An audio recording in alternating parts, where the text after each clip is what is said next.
We begin here. The debate over license plate reading cameras continues, and now one community in our area is taking them down. We're talking about Wyandotte County. We took a trip yesterday. 13 Action News reporter Lily Lowndes joins us live in studio with what we heard. Lily.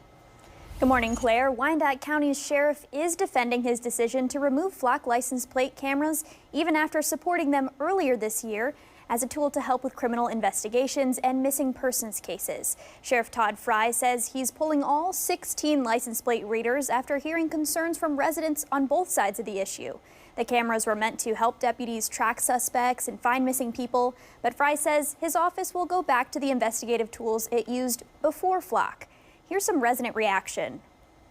I don't personally agree with it. I think it's an invasion of privacy. I don't think we need cameras to watch us consistently. Yeah, don't bother me whether they keep them or remove them, really.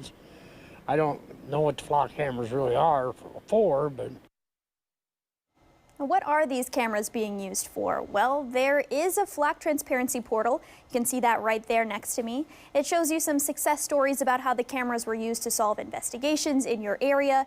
It also shows what data is being stored and, importantly, what isn't. Back to you.